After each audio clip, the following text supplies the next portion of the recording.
다니엘서 4장 10절부터 17절입니다. 내가 침상에서 나의 머릿속으로 받은 환상이 이러하니라. 내가 본즉 땅의 중앙에 한 나무가 있는 것을 보았는데 높이가 높더니 그 나무가 자라서 견고해지고 그 높이는 하늘에 닿았으니 그 모양이 땅 끝에서도 보이겠고 그 잎사귀는 아름답고 그 열매는 많아서 만민에 먹을 것이 될 만하고 들짐승이 그 그늘 밑에 있으며 공중에 나는 새는 그 가지에 깃들이고 육체를 가진 모든 것이 거기에 먹을 것을 얻더라. 내가 침상에서 머릿속으로 받은 환상 가운데 또 본즉 한 순찰자가 한 거룩한 자가 하늘에서 내려왔는데 그가 소리질러 이처럼 이르기를 그 나무를 베고 그 가지를 자르고 그 잎사귀를 떨고 그 열매를 해치고 짐승들을 그 아래에서 떠나가게 하고 새들을 그 가지에서 쫓아내라. 그러나 그 뿌리의 구루터기를 땅에 남겨두고 새와 노줄로 동기고 그것을 들풀 가운데 두어라. 그것이 하늘 이슬에 젖고 땅의 풀 가운데서 짐승과 더불어 이제 목을 얻으리라. 또 마음은 변하여 사람의 마음 같지 아니하고 짐승의 마음을 받아 7대를 지내리라. 이는 순찰자들의 명령대로요 거룩한 자들의 말대로이니 지극히 높으시니까 사람의 나라를 다스리시며 자기 뜻대로 그것을 누구에게든지 주시며 또 지극히 천한 자를 그 위에 세우시는 줄을 사람들이 알게 하려 함이라 하였느니라. 아멘. 아멘. 느부갓네살 왕이 풀무불에서 빠져있는 그 백성들을 구원하시는 하나님의 영광을 보고서 그는 세상에 어떤 사람도 세상에 있는 모든 가장 좋은 가장 화려하고 아름답고 가장 좋은 미사용으로다가 어떤 누구도 하나님을 찬양하지 못했던 그런 찬양을 했습니다. 그 입에 나온 말은 참으로 아름다운 말이었습니다. 가장 고상한 찬양이었습니다. 그런 고백을 하던 그런 인생이 이제 그가 다스리고 있는 나라가 부강해지고 강대해지고 찬란하게 영광이 빛나자 그에게는 평안이 찾아왔고 나라의 평안이 찾아오자 하나님의 은혜를 잃어버립니다. 하나님의 은혜를 잃어버린 그는 이제 자신의 삶 속에서 문제가 찾아오자 과거에 그토록 혐오하고 그토록 조롱하고 멸시하고 그토록 저런 자들은 이 땅에 존재하면 안 된다 해서 그들의 몸을 또 다 저쪽을 놔다 죽여라. 그들은 혹세무민하는 자들이다. 거짓말하는 자들이다 하고 하는 그런 사람들을 또 찾아가서 그들을 왕궁에 불러서 그들에게 자신의 문제의 해결을 해보려고 그들에게 묻고 있는 모습입니다. 참으로 놀랍지 않습니까? 우리가 무당을 섬기는 사람들, 거짓된 신을 섬기는 사람들, 거짓된 선지자를 쫓는 사람들을 보십시오. 뒤에서 욕하고 잘못됐다고 말합니다. 그런데 또 삶 속에서 문제가 찾으면 그들을 또 찾아갑니다. 허망하다고 말하고 또 찾아갑니다. 이 모습이 지금 느부갓네살 왕에서 나타나고 있는 것이죠. 왜 이렇게 됐습니까?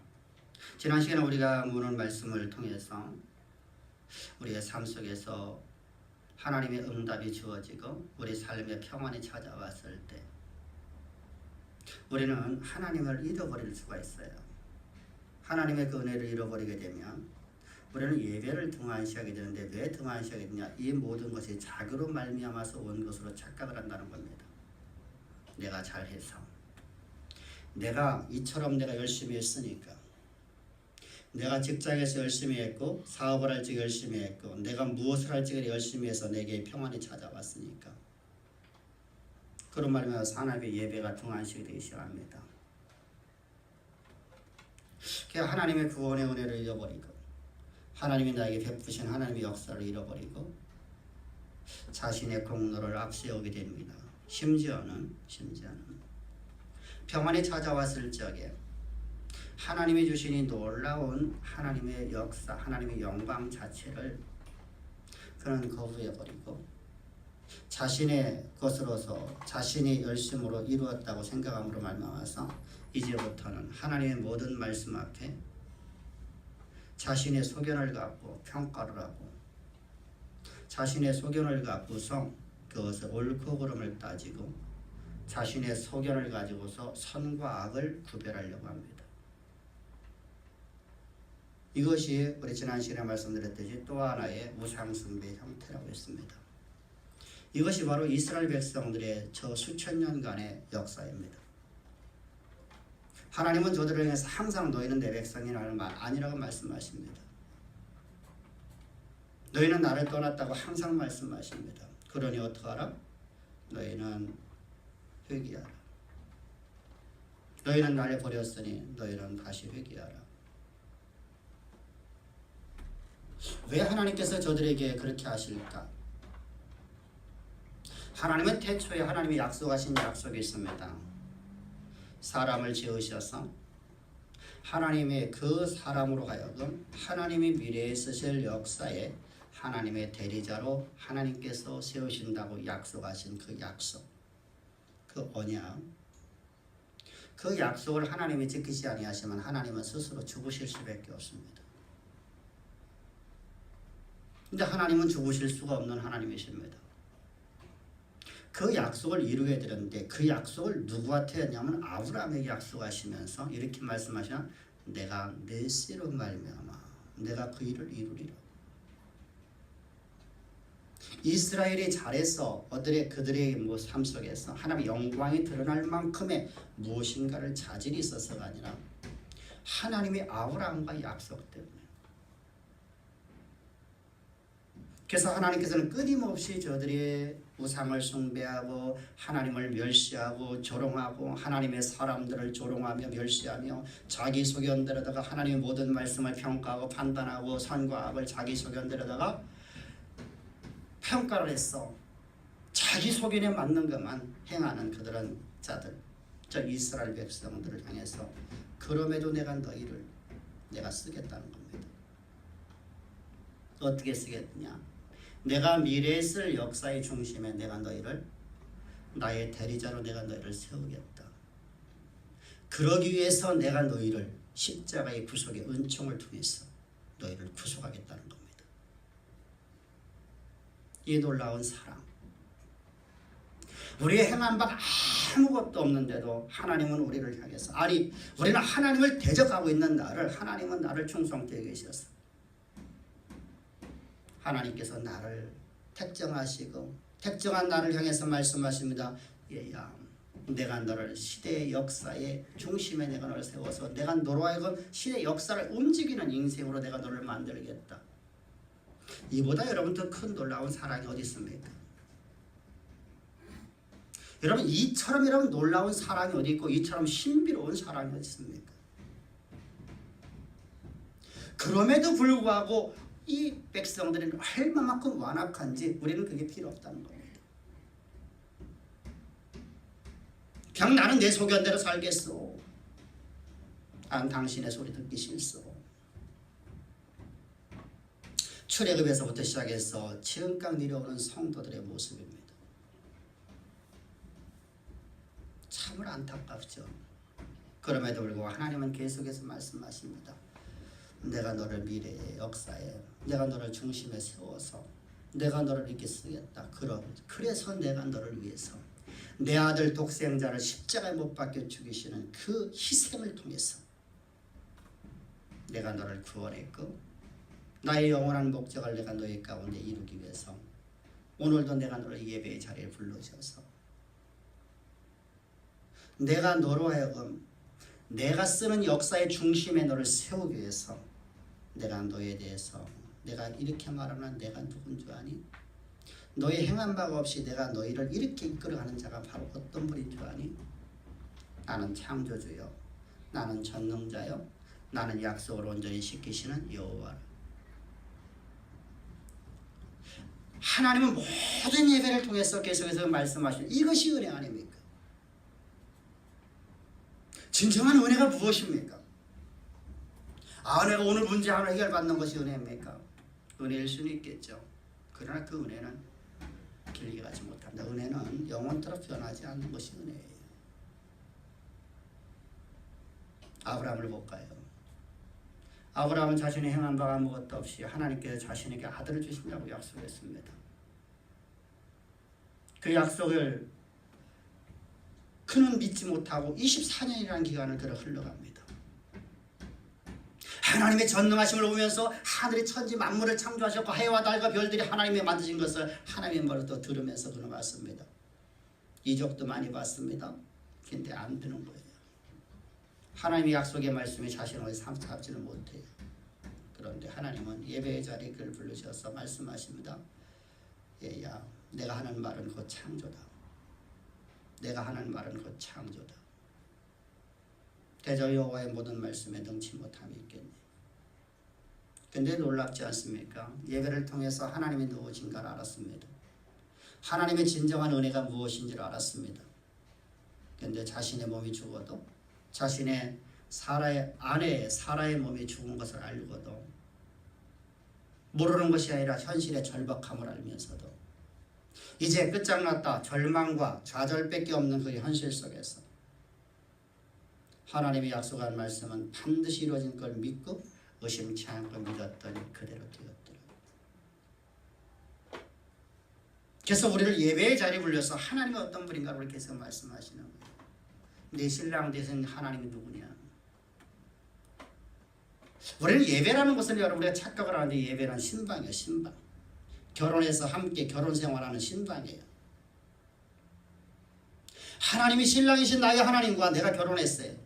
나는 신부로서 신부의 자격이 없는 나를 하늘나라의 신부로 널 삼아주시고 하나님이 그곳에서 말씀하시는 거예요. 나의 신랑 대신 나의 하나님이 다른 사람이 하나님이란 내 하나님이 말씀하세요. 내 사랑하는 내 신부요. 내 사랑하는 내 생명 주고 산 나의 신부요. 우리 미래는 이렇게 내가 설계해놨어.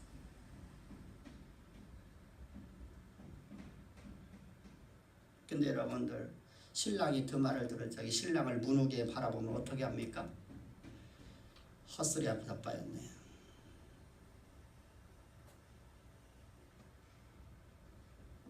그냥 사랑 노래로만 받아들이면 어떻습니까?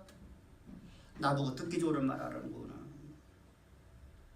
나 평생 고생 안 시키고 나를 갖다가 시대 역사에 황태자비 만든다고? 그래 참 저 사람 나를 진짜 사랑하는가 봐. 근데 저건 안 돼. 근데 예배를 통해서 그 신방에서 그 신랑이 자신에 대해서 계속 계시라래요. 나는 이렇다. 너희 신랑 나는 이런 능력 갖고 있다.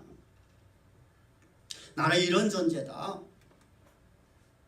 나는 역사를 내 주권으로 다 쓰고 있는 하나님이다. 내 신랑이 얼마만큼 능력이 있는지를 알으니까 나는 신랑을 믿고 난 따라갑니다. 험난한 가시밭길도 절망적인 환경 속에서도 신랑만 의지하고 따라갑니다. 그랬더니 나는 그곳에 도달해서 내가 신랑의 대리자로서 세상의 역사를 쓰는 인생이 되더라 이것입니다. 그것이 바로 믿음이라고 하는 겁니다. 우리는 하나님께서 그런 인생을 이끌기 위해서 예배의 자리에 부르시는 거예요. 그런데 문제가 있었습니다. 이 느부갓네살 왕은 그 예배를 잃어버린 사람이에요. 예배가 없었어요. 그래서 그는 자신이 할 수 있다고 생각하는 거야. 나는 단 1분 1초도 나의 신랑 없이 살 수 없습니다라는 신앙의 고백이 나와야 되는데, 나의 사랑 노래가 나와야 되는데, 나는 당신의 말이 없으면 나는 1분 1초도 나는 살 수가 없어. 왜? 나는 현실을 바라보니까 현실에 사로잡힐 수밖에 없는 존재 아닙니까? 그때마다 나의 신랑이 말하기를 이렇게 말씀하세요. 나의 사랑하는 신부요, 나는 이런 능력을 갖고 있으니까 이거 두려워하지 마소서. 두려워하지 마소서. 내가 당신을 갖다가 팍 반드시 내가 높은 자리를 올려놓겠어. 내가 당신을 갖다 황태자비 만들겠어. 내가 당신을 갖다가 이 세상 역사를 쓰는데 대리자로 내가 세워놓을 테니까 전혀 걱정하지 마시고 염려하지 마소서. 이 사랑 노래 하나님의 음성을 나는 듣지 아니하고는 나는 단 1분 1초도 살 수가 없어요. 이런 고백이 나오는 인생이 되어야 되는데 예배를 잃어버리고 나니까 어떻습니까? 신방에서 떠나버리고는 어떻습니까? 그의 삶에 문제가 닥쳐지자 그런 우상을 숭배하는 자들, 우상의 점술사들을 불러서 자신의 문제를 해결하려고 합니다. 그것이 오늘 본문의 내용입니다. 우리 사랑하는 오늘 예배드리는 사랑하는 성도님들, 우리는 예배가 얼마만큼 소중한가를 항상 기억하고 예배라는 것이 무엇인가를 우리가 반드시 알아야 됩니다. 단순하게 와서 예배 드리는 것이 되면 안 됩니다. 그건 예배가 아니에요. 그건 주술이라고 해요. 주술. 또 하나의 기독교 안에 있는 우상 숭배의 형태란 말입니다. 자, 나는 오늘도 하나님 말씀 나눔 없이는 살아갈 수 없어요라는 나의 신앙의 고백, 다시 말하면 사랑의 노래가 내 입에서 흘러나와야 돼요. 그래서 말씀에 집중하는 거예요. 그래서 성경을 보면 항상 동일하게 말씀, 너희는 내 말을 들으라, 내 말을 들으라, 내 말을 들으라. 들으라는 단어는 주의 말하는 단어인데 이 단어는 어떻다고요? 너희 듣고 그대로 행하라. 근데 그냥 듣고 행하라는 것은 여러분 무조건적으로 우리가 행하라는 거잖아요. 근데 그런 단어가 아니에요. 너희가 내 말을 듣고 이해를 하고 깨닫고 그 말에 대해서는 순종하라. 어떻게 깨달아야 돼요? 아, 나를 갖다가 얽매이려고 하나님께 나에게 말씀하시는구나. 나를 꼼짝 못하게 만들려고 하나님께서 나를 구속하려고. 그게 아니라는 것이죠. 하나님 뭐라고 하면 내가 너를 통해서 역사의 중심에 세워서 내가 너로 하여금 세상 역사를 쓰는 가장 위대한 인생을 만들 그 자리를 내가 너에게 보여줬으니 너는 내 말에 온전히 순종하며 나가라. 그것을 깨닫고 나가라는 거예요. 우리 예배를 그렇게 드리고 있습니까? 어쩔 수 없이 예배드리고 있지는 않습니까? 그냥 예배를 보러 오고 있지는 않습니까? 그렇다면 오늘 이 시간 이후부터 우리 신앙이 바뀌어야 됩니다. 예배를 여러분 소중하게 여기지 않으면 절대로 하나님을 쓰실 수가 없어. 왜? 하나님에서 그분에 대해 알지를 못하니까. 하나님이 나를 안 쓰시는 게 아니야. 내가 하나님이 쓰시는 자리에 나가지는 못하는 거야. 이만큼 여러분 예배라는 게 소중해서 예배 시간에 여러분들 제가 서톤스리 하지 아니하고 간증하지 아니하고 간증거리 여러분 수천 가지 수만 가지 저는 매일마다 할 수 있어요. 1년 360일 단 하나도 안 빼놓고 여러분들 간증할 수 있어요. 뭐만 전합니까? 하나님이 어떤 분인가만 여러분들 전하는 겁니다. 네. 모세를 봅시다. 모세는 여러분들 간증거리가 여러분 우리보다 훨씬 더 많은 사람이에요. 우리보다 3천만 배 많은 사람이에요. 그런 세상에 여러분 어느 누구도 못했던 놀라운 이적들을 그는 몸소 체험하면서 온 사람이에요. 그런데도 그는 단 한 번도 그 설교를 하지 않아요. 간증하지 않아요. 설교 시간에. 오직 여호와의 말씀을 들으라 하면서 하나님 말씀만 증거합니다. 바울은 안 그런가요? 베드로는 안 그런가요? 사도들은 안 그런가요? 저들의 설교 내용을 보면 아무리 연구해봐도 여러분들 단 한 번도 무리를 걸었던 얘기 한 번 해본 적이 없어요. 여러분들 무리를 걸었다 생각하세요. 주님의 명령을 따라서 여러분 무리를 걸었어요. 파도를 갖다 걷으면 걸었어요. 여러분 입에 거품을 걸어 매일마다 1년 365일이나 1000년 아니라 100만 년이라도 여러분들 그 말 할 겁니다. 내가 이런 사람이다. 그런데 사도들은 그렇지 않았어요. 오직 여호와의 말씀만 증거해요. 하나님은 어떤 분이냐. 이 예배의 자리를 잃어버리게 되니까 어떻게 됐습니까? 다시 우상숭배하더라고 했습니다. 또 하나의 우상숭배가 또 나타나라고 했습니다. 그것이 바로 오늘 본문의 10절과 11절인데 이런 얘기입니다. 느부갓네살 왕이 다시 꿈을 꿨어요. 처음에 꿨던 꿈하고 좀 다른 꿈인데 이 꿈을 꿨는데 나무가 큰 나무가 하나 있는데 이 나무가 세상에서 보기 어려울 정도로 아주 참 아름다운 나무예요. 이 나무가 날마다 커지는 거예요. 잎사귀가 아주 아름답게 아주 풍성하게 그러면서 나무가 자라나서 그곳에 와서 모든 동물과 모든 식물들이 와서 뭐하고 있어요? 그곳에 깃들여서 그곳에서 나는 그 열매를 먹고 있어요. 무슨 말입니까? 세상 모든 나라가 느부갓네살왕이여 당신을 빌붙어서 당신에게 빌붙어서 당신의 그 도움을 받으며 당신의 보호를 받으며 당신에게 조공을 바치면서 그들의 쉼을 얻고 있습니다. 이런 얘기입니다.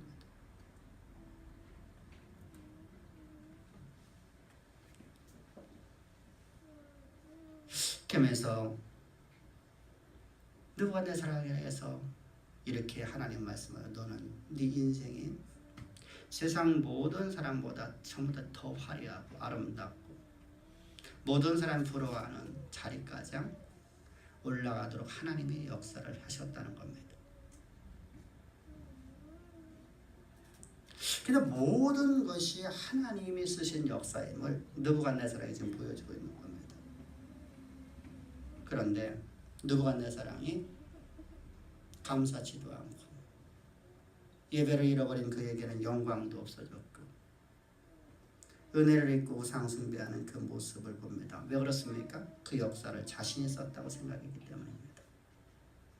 공로주의에 빠졌기 때문입니다. 그때 한 순찰자가 하늘로부터 내려옵니다. 이것이 바로 13절인데 이 순찰자라는 무슨 말이냐면 순찰자라는 단어의 뜻은 잠을 자지 않고 지키는 자라는 뜻이에요. 잠을 자지 않고 지키는 자. 여러분 잠을 자지 않냐고 지키는 자는 누구냐면 우리가 말하는 파수꾼을 얘기하는 거예요. 파수꾼. 근데 이어서 말씀하시는 내용이 뭐냐면 그는 거룩하신 자라. 여러분 거룩은 누구밖에 없습니까? 인간이나 어떤 존재에도 여러분들 천사들도 어떤 피조물도 거룩은 존재하지 않아요. 거룩은 누구만이냐면 하나님만 갖고 있는 속성이에요. 하나님의 속성이 우리에 비춰서 우리를 통해 나가기 때문에 우리가 거룩한 자가 되는 것이지 우리가 거룩한 것이 아니라는 거예요. 천사들도 마찬가지요. 하나님의 거룩이 천사들을 통해서 나가는 거예요. 비춰서 나가는 거예요. 이 거룩이라는 것은 오직 하나님만 갖고 있는, 그래서 여기 순찰자라는 것은 바로 그리스도를 상징합니다. 하나님을 상징한단 말입니다. 졸지도 주무시도 아니하시는 하나님 장차오실 예수 그리스도, 그분은 불꽃 같은 눈동자로 언제나 모든 온 땅을 두루 감찰하시는 하나님이셨습니다. 그 하나님이 오셔서 하신 일이 무엇입니까? 14절을 보게 되면 이렇게 말씀하고 있습니다. 그가 소리질러 이처럼 이르기를 그 나무를 베고 그 가지를 자르고 그 잎사귀를 떨고 그 열매를 해치고 짐승들을 그 아래로 떠나게 하고 새들을 그 가지에 쫓아내라. 그래서 그가 소리질을 크게 질렀다고 말하는 것은 이게 무슨 세상에서 들을 수 없는 웅장한 소리라는 뜻이에요. 어떤 사람에게서 어떤 곳에서도 들을 수 없는 아주 웅장한 그 음성, 하나님의 음성, 우리가 시내산에서 모세에게 하나님이 말씀하시는 그 웅장한 하나님의 음성, 장차오실 예수님 그 하나님께서 이 땅에 오셔서 지금 꿈속에 오셔서 말씀하고 있는 내용이에요. 그 웅장한 소리는 뭐예요? 느부갓네살아 내가 지금 만족하게 바라보고 있는 그 나라, 그 나무, 그렇지 않습니까? 내가 이렇게 아름답게 만들어놓은 여러분 얼마나 여러분 그걸 보면 만족스럽겠어요. 내가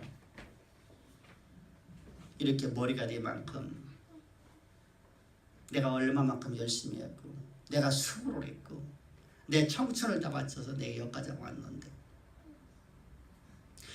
얼마나 여러분들 그것이 만족스럽겠어요. 자신의 젊음을 다 바쳐서 왔잖아요. 자신의 모든 기력을 다 바쳐서 거기까지 왔잖아요. 그래서 그것을 만족스럽게 바라보고 있는 느부갓네살에게 순찰자는 명령합니다. 다 잘라버리라. 그의 위용을 다 잘라버리라는 겁니다. 그래서 그 나무 그늘 아래서 그 나무에서 열매를 먹는 것도 열매가 하나도 없게 할 것이고, 그 나무 그늘에서 깃들여 사는 모든 빌부터 사는 모든 나라들이 그를 다 등지게 하라. 그의 권세가 다 사라지게 만들라는 겁니다. 아무것도 없게 만들라는 겁니다.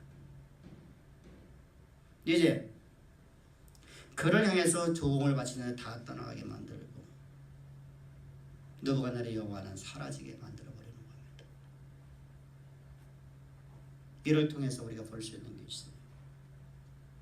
우리가 오늘 본문의 제목인데, 역사는 하나님이 쓰신다는 겁니다.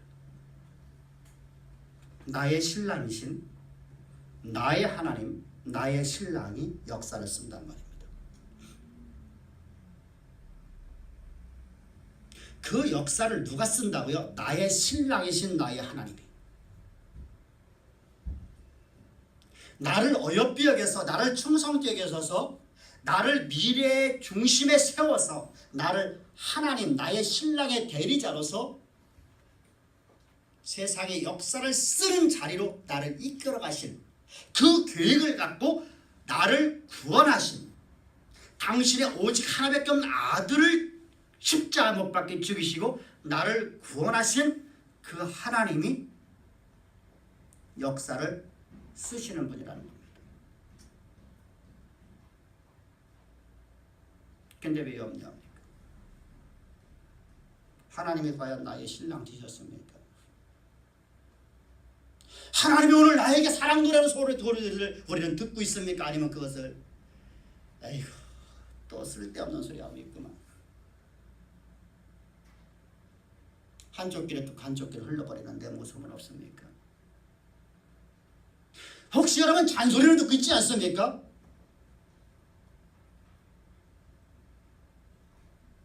능력 없는 것이 저렇게 말만 거창하게 하고 있어 라고 여러분 우리는 생각하지는 않습니까?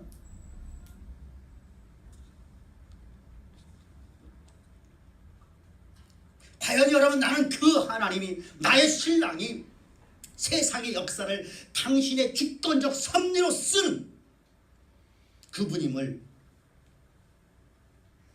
나는 믿고 있습니까? 한 나라의 흥망성쇠, 우리 개인의 모든 생사하고 그걸 쓰시는 분은 하나님이십니다.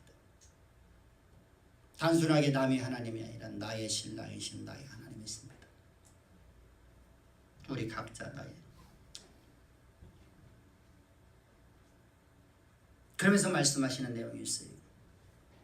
네가 나를 버리고 네가 또 하나의 다른 형태 우상숭배로 네가 있는 너를, 내가 너의 영화를, 내가 다 위용을, 너의 권세를, 너에게 조공바치는 모든 자들을, 네 그늘에서 빌부터 사던 모든 걸 다 잘라버리겠다. 그런데 묘하게 하나님이 말씀하시는 명령이, 신랑이신 그분께서 하시는 말씀이 15절에서 아주 놀라운 말씀을 하셔요. 뭐라고 말씀하시죠? 이렇게 말씀하세요. 그 나무의 뿌리와 그루터기를 남겨놓고 놋줄로 통이라. 뭘 남겨놓으래요? 그 나무와 뿌리는 남겨놓으면 뭐가 있죠? 생명은 남아있어요. 여러분, 여기서 두 가지가 우리가 보여드렸는데, 첫 번째로 바라볼 하나의 사건은 어떤 거냐면요, 기독교에 대한 우리가 내용을 드려야 돼요. 기독교를 크기로 말하는 다른 여타 종교들과 다른 곳이라는 것이죠. 기독교는. 우리는 기독교를 갖다가 여타 다른 타 종교들은요, 크기를 강조해요. 크기를. 모든 우상 숭배하는 모든 것들은 모두가 한 가지 동일하게 크기를 얘기를 해요. 근데 기독교는 뭘 얘기한다고요? 생명을 얘기하는 거예요. 생명. 오직 생명만 얘기해요. 기독교는 이런 종교라고 말하는 게 아니에요. 그래서 생명이라고 하는 거예요. 만약에 여러분 기독교가 정말로 크기를 말하는 곳이라고 하면, 종교 중에 하나였다고 하면, 오늘 그리스도이신 하나님께서 명령하시는 말씀은 도저히 맞지 않는 말씀이 됩니다. 뭐 하라고요? 다 잘라버려라. 그리고 뭐만 남겨놔라? 생명만 남겨놔라.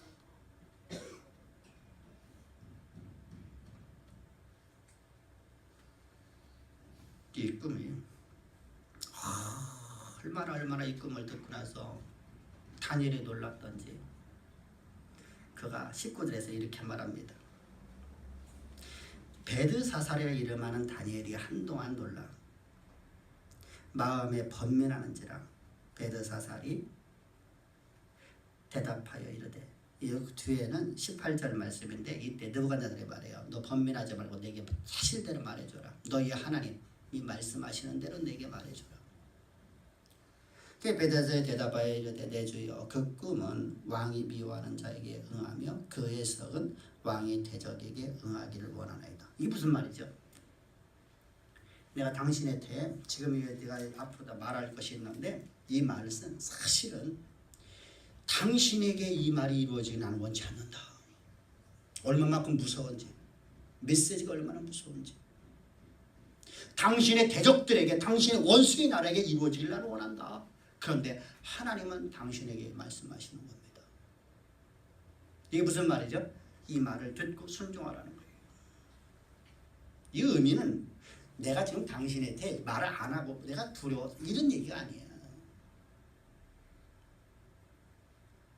이 말은 뭐냐면, 당신은 내가 지금 하는 말을 듣고 반드시 순종해라. 반드시 순종해라. 왜 순종해야 되느냐? 하나님께서 당신이 이방 나라의 왕이지만, 하나님은 당신을 향한 영원하신 계획인 하나님 미래에 쓰실 역사의 중심에 당신을 세워서 당신으로 하여금 세상을 지배하는 자, 세상을 움직이게 하는 자, 그 자리로 하나님의 대를 쓰기 위해서 당신을 택하셨다.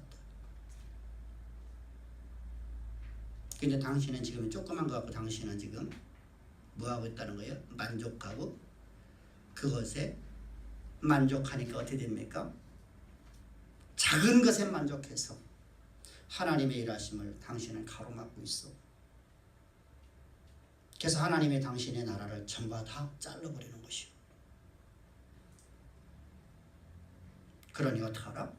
속히 하나님께로 돌아오십시오. 회개하라는 겁니다. 그러나 분명하게 당신의 죄에 대해서는 하나님이 징벌을 가할 것이고, 그 징벌에 대한 것을 다음 주에 우리가 말씀을 나누겠습니다. 얼마나 무서운지. 당신을 아주 엎드러지긴 하지 않으셔서, 그러나 당신이 여호와께로 돌아온 다음에 하나님의 당신을 쓰시고자 하는 그 자리를 이끌어 가시기 위해서 당신에게 기회를 주기 위해서 그렇다기는 생명을 보존하는 것입니다. 그러니 어떻게 하라? 하나님께로 돌아오십시오. 우리가 여러분 앞에서 우리가 이 느부갓네살의 첫 번째 꿈은 그 꿈을 통해서 역사의 큰 물줄기가 어떻게 흘러갈지를 우리가 말씀해 주시면서, 어디부터 시작했어요? 바벨론부터 시작해서 바벨론의 다음으로 나타나는 바사, 그 페르시아 왕국과 그런 다음에 그리스 왕국, 그런 다음에 로마 왕국에 이어들어가면서 예수의 나라, 그리스도의 나라가 이루어지는 것을, 지금 영원한 나라가 이루어지는 것을 보여주셨어요. 역사의 큰 물줄기, 구속사적인 역사 속에서 하나님이 이렇게 한 나라들을 들어 사용하셨어요. 하나님의 영원한 나라를 세워가시는 하나님이시라는 걸 보여주셨단 말이죠. 근데 우리는 어떻게 생각합니까? 과연 여러분들 저 바벨론이 하나님이 이끄시는 역사로 봅니까? 여기서 중요한 게 있어요. 하나님의 나라 백성들이 쓰지 못하니까 이방을 들어 써버리는 겁니다. 이 시간, 여러분 바벨론, 지금 다니엘 이후의 시간부터 단 한 번도 하나님 앞에 예배드린 적이 없어요. 누가? 이스라엘 백성들이. 분명히 예배 자리는 갔는데 우상숭배하는 거예요. 단 한 번도 하나님께 예배를 드린 적이 없어요. 놀랍지 않아요?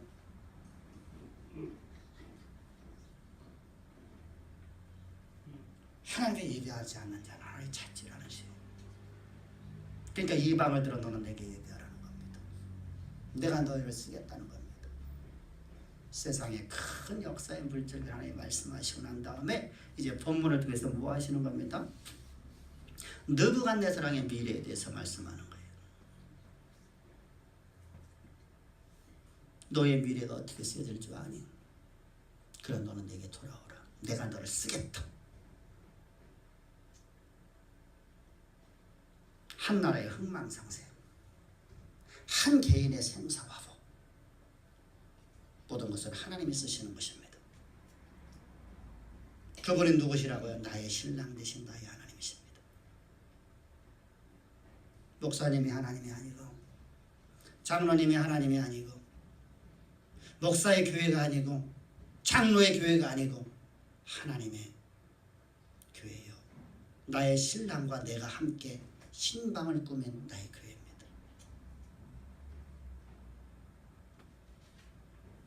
그래서 하나님의 당신의 주권을 선포하시는 겁니다. 당신의 주권을 어떻게? 내가 역사를 쓰는 주권자라는 것을 하나님께서 선포하고 있는 내용이 바로 꿈입니다. 그래서 17절에서 순찰자는 이렇게 말을 합니다. 자 봅시다. 이 순찰자들의 명대로요 거룩한 자의 말대로니. 다같이 시작. 빨간 글씨 시작. 지극히 높으신 이가 사람의 나를 다스리시며. 과연 믿고 있습니까? 우리는 여러분들 이 말을 나의 신랑 되신 나의 하나님 나의 그리스도가 지금 말씀하고 있습니다. 누가 말하고 있어요? 순찰자의 명대로. 다니엘이 지금 순찰자의 명대로 말하고 있는 거예요. 누가 쓰신다는 거예요? 나의 신랑 되신 나의 그리스도 나의 하나님이 역사를 쓴다는 겁니다. 두 번째 시작. 자기의 뜻대로 그것을 누구에든지 주시며. 이게 주권이란 뜻이에요. 이스라엘이 하나님의 나라의 일꾼으로 쓰임받지 못하니까 하나님은 분명히 반드시 창조하신 그 창조의 목적을 이루셔야 돼요. 그 약속을 이루셔야 돼요. 언약을. 그래서 물결이 어디 흘러갔다는 거예요? 이방으로 흘러갔다는 겁니다. 이 말이 훗날 바울이 이제 성경을 말씀하면 이렇게 말해요. 창감나무가 이제 창감나무가 하나님께 영광을 돌리지 못하고 자기의 욕심만 채우고 자기의 주관만 세우고 자기 소견대로 살아가니까 어떻습니까? 자기 공로만 내세우니까 내가 잘해서 이렇게 됐다고 내가 이렇게 무성한 나무가 됐다니까 어떡하죠? 창감나무를 찍어내버려라. 그리고 그 자리에다 어떤 모집으로 돌감나무를 덧붙였어. 그래서 이스라엘의 구원이 누구한테 왔다고요? 이방인에게 왔느니라. 그래서 나는 이방의 복음을 전해서 이방의 하나님의 나라가 확장되는, 다시 말하면 하나님이 미래에 쓰실 역사의 중심에 세워지는 자들을 하나님이 세우게끔 택하게끔 나는 그 일의 사자로서 내가 이방에 나가노라. 할렐루야. 이 말씀이 지금 여기 말씀이에요.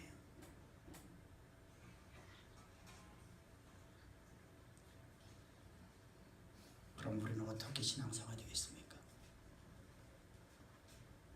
예배를 소중하게 여기고 예배를 통해 주어지는 모든 말씀을 사람의 말로 듣지 말고 여호와의 말씀으로 듣고 나의 신랑 되신 그 하나님이 원하는 자리로 내가 나가십시다. 할렐루야. 그래서 우리 모두가 다 한결같이 다 여러분들이 각 분야에서 최고의 자리로 올라가는 머리가 되어진 정복하고 다스리는 왕권을 갖고 세상을 지배하는 여러분들의 말 한마디가 세상의 역사를 움직이는 하나님의 신부, 하나님의 대리자가 되기를 제가 축복합니다. 할렐루야. 그리고 세 번째 중요한 말씀이 있어요. 지극히 천한 자를 시작. 지극히 천한 자를 그 위에 세운 줄을 사람들이 알려 하려 함이라 하였느니라. 유대인들이 생각할 적에는 이방인은 뭐로 봤어요? 천하디 천한 존재예요. 어떨 만큼 천하냐면 개보다도 못하고, 유대인들에게서 개라는 게 아니냐면요, 욕 중에 최고의 욕이. 무슨 말이냐면 이런 말이에요. 지옥의 불쏘시개도 쓰여지지 못할 존재가 누구나? 이방인이에요. 지옥의 불쏘시개도 쓰이지 못할 존재, 가장 천한 자. 너희들이 이스라엘 백성들이, 오늘 우리가 천하대 천하대. 주님은 여러분들 바울을 통해서 이렇게 말해요. 가장 낮은 자를 들어서. 그래서 우리 무슨 말이죠? 내 모습이 이런데요. 여러분, 이 나무가 가지가 다 잘라지고 여러분 초라한 저 바벨론의 모습이 되어지면 어떻습니까? 이제 좌절할 수밖에 없잖아요. 여러분, 이게 인간의 모습이 이래요. 내가 최고 높은 자리에 올라갈 때 한번 좌절하면요, 사람이 일어서지를 못해요. 그게 여러분 인간의 모습이에요. 그래서 여러분들 좌절이라는 게 여러분들 아주 많이 무너져 버리는 게 아니에요. 별것도 아닌 것에 무너져 버리는 것이 인간의 모습이거든요. 그런데 지금 바벨론의 모든 영화를 다 잘라버리겠다는 거거든요. 그럼 어떻게 됐어요? 가장 비천한 자의 모습이 되는 거예요. 세상에서 가장 비천한 자를 들으셔서 있는 자를 부끄럽게 하시는 하나님, 가장 미련한 자를 나를 들으셔서 지혜 있다는 자를 부끄럽게 하시는 나의 신랑 나의 하나님, 그 하나님은 말씀하세요. 사랑하는 나의 신부요. 오늘 주님이 이렇게 사랑 노래 부르는 거예요. 오늘 본문을 통해서요. 내 사랑하는 나의 신부요.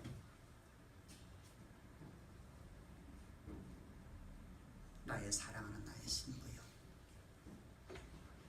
나는 역사를 쓰는, 어떻게 내 마음대로 쓰는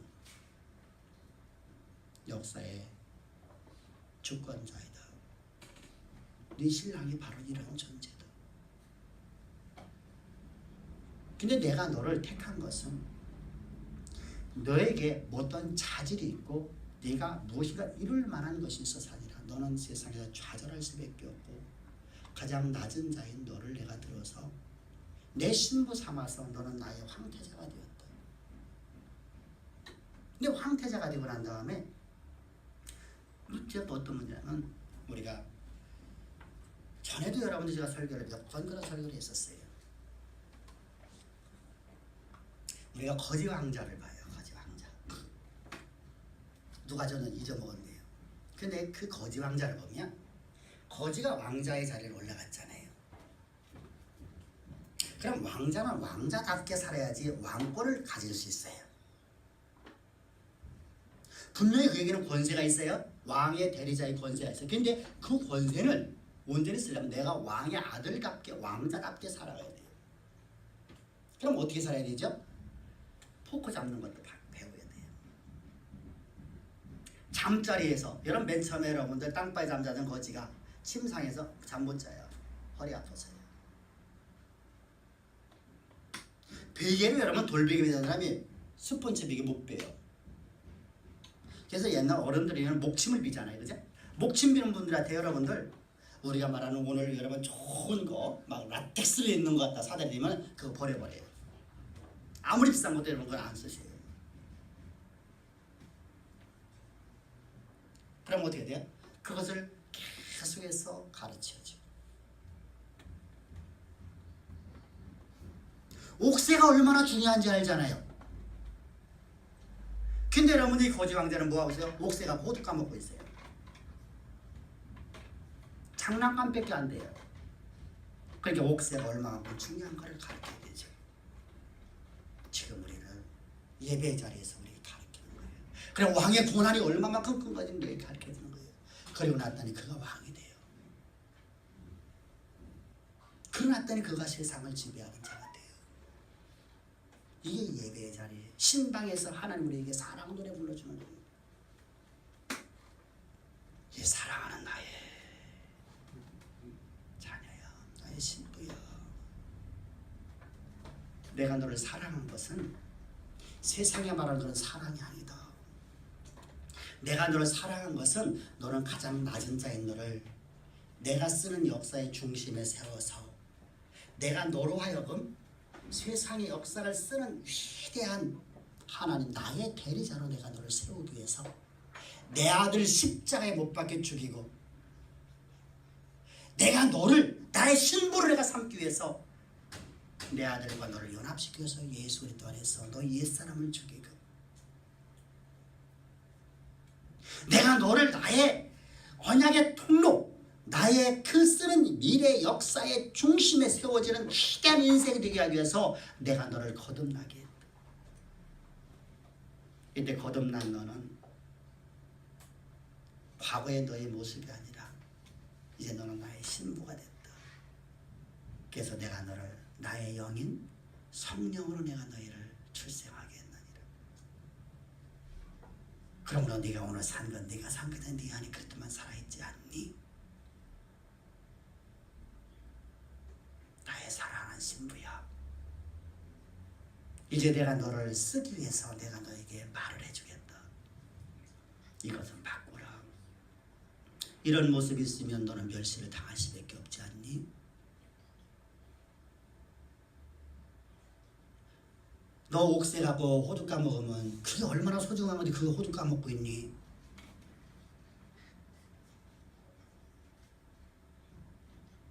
너 하녀들한테 왜 절하고 다니니? 왕의 품위가 있어야 될 것 아니니?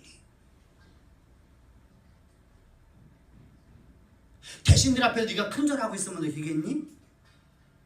큰절하면 안 되지 않니? 너희가 나의 아들인데 네가 내 신부인데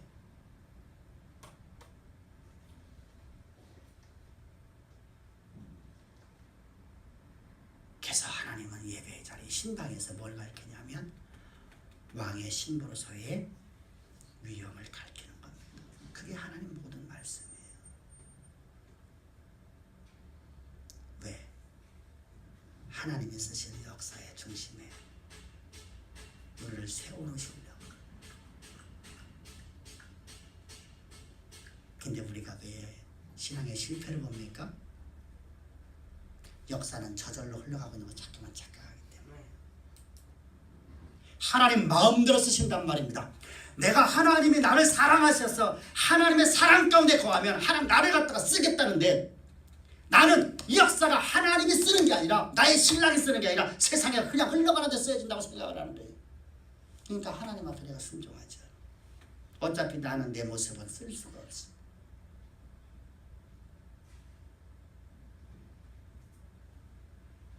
지금 다니엘이 말하는 겁니다.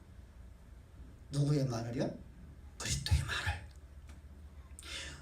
우리를 사랑하시기를 당신의 생명을 주고 우리를 사랑하시는 그 그리스도께서 하신 말씀을 지금 대언합니다. 어떻게 선포합니까? 역사는 자기 뜻대로 쓰시는 분이다. 역사의 주권자이신 하나님, 그분이 나의 신랑 되심을 믿고 언제나 예배의 자리에 하나님의 음성에 내가 집중하여 듣는, 그래서 온 마음 다하여 내 온 마음 다하여 주 하나님을 예배하리라. 신령과 성령을 따라 진리의 말씀 앞에서만 예배드리겠나이다 라고 하는 고백이 우리의 신앙 고백이 되기를, 사랑 노래가 되기를.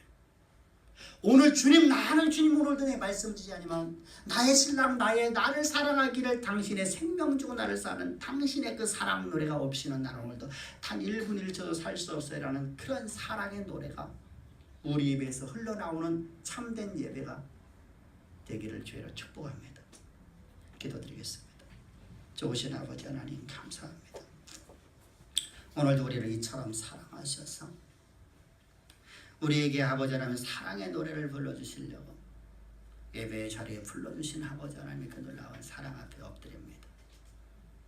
그 사랑 앞에 엎드려 하나님을 찬미하는 보배로운 자녀들, 주께서 이 시간 두 팔 벌려 축복하셔서 아버지 하나님의 사랑의 노래가 없이는 우리는 한순간 살아갈 수는 예배의 자리에 모여 하나님 앞에 예배하며 아버지 하나님의 사랑의 노래로 하나님 앞에 영광 돌리는 우리 모두에게 향하신 모든 계획하심이 그대로 성취되어 하나님께 영광 자체가 되어지는 하나님의 대리자의 삶을 다 살 수 있도록 은혜 위에 은혜를 더하실 줄을 믿사오며 감사하며 예수님의 이름으로 기도합나이다. 아멘. 아멘.